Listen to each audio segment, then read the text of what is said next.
One of the really important features of educating a person with a splinter skill or a savant skill is to help that person use it productively in society.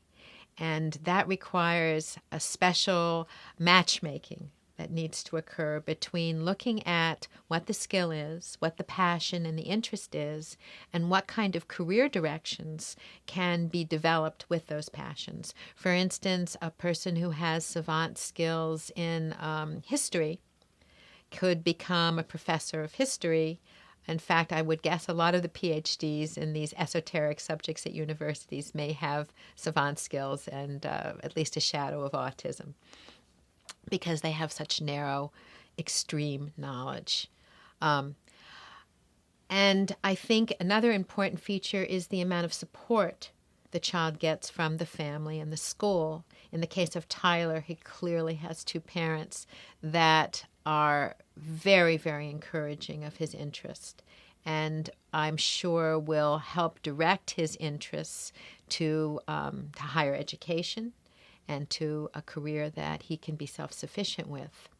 One of the tragedies with many high-functioning people with autism is if they don't learn the coping skills necessary and the social relatedness necessary to be a self-sufficient adult. They often can be very bright and very competent and still require, they can't live an independent life. They still are dependent on others.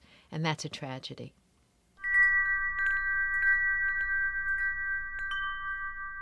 Biggest misunderstanding historically with autism was thinking that it was created by poor parenting.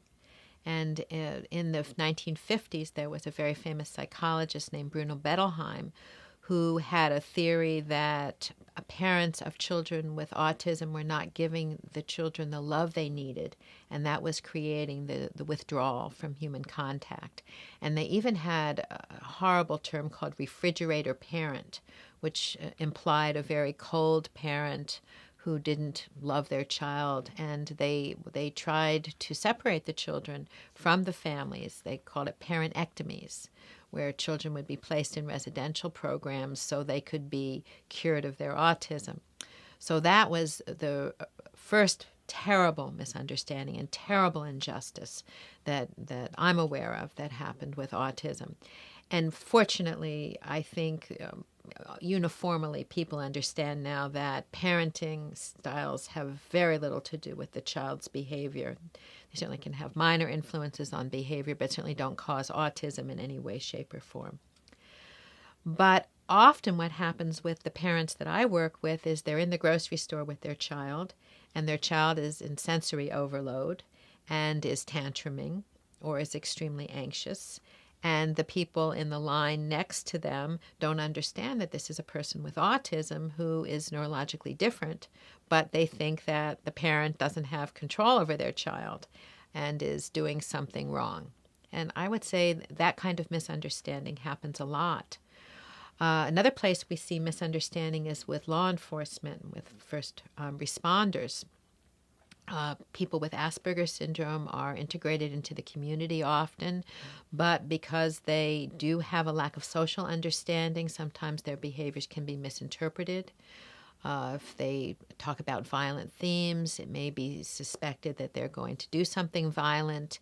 If they're interested in a person of the opposite sex and they're looking at them or writing about them or trying to talk to them, it may be confused with stalking or some kind of inappropriate behavior. So, we see those kinds of difficulties popping up, not infrequently.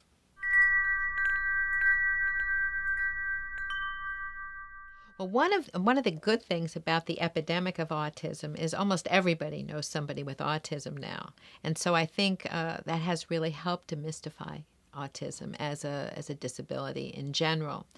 But what has happened is people have looked back through history at the profiles of famous people and made some guesses about what their learning style was.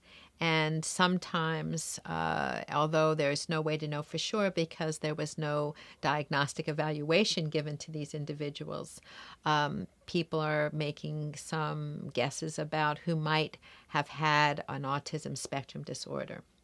And Mozart is one of those people. Another one of those people is Einstein.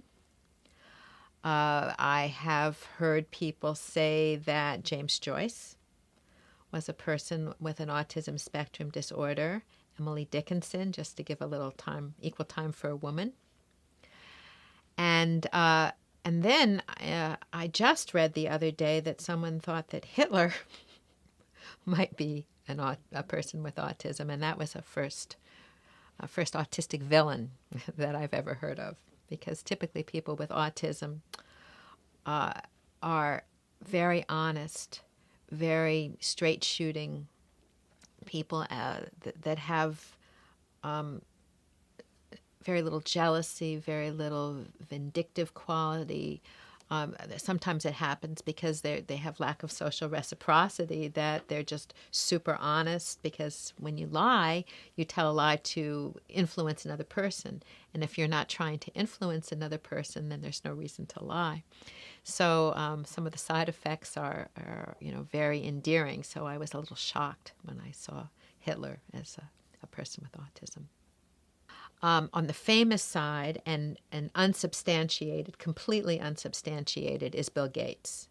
But completely substantiated is a very well-known writer and animal researcher named Temple Grandin, who is absolutely autistic and has been a tremendous help for society in providing a window into the workings of the mind of a person with autism.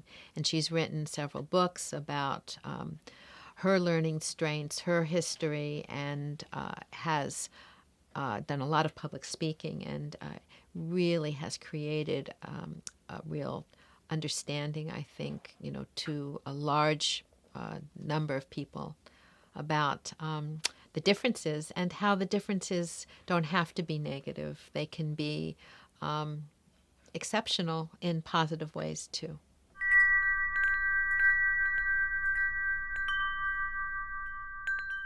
Labels are just a way for us to understand the human condition. And we're all have a little bit of lots of things.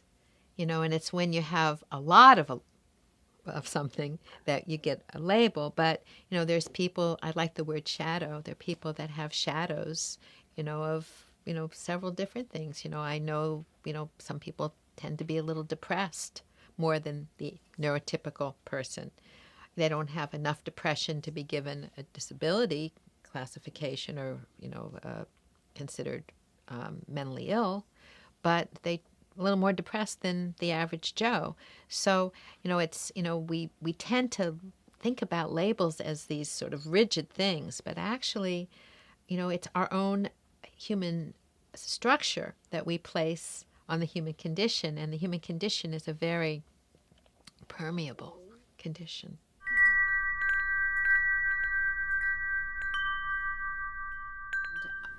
What happens in the adult life of people with autism depends tremendously on their education, their level of functioning, and the support they get from their school and from their families.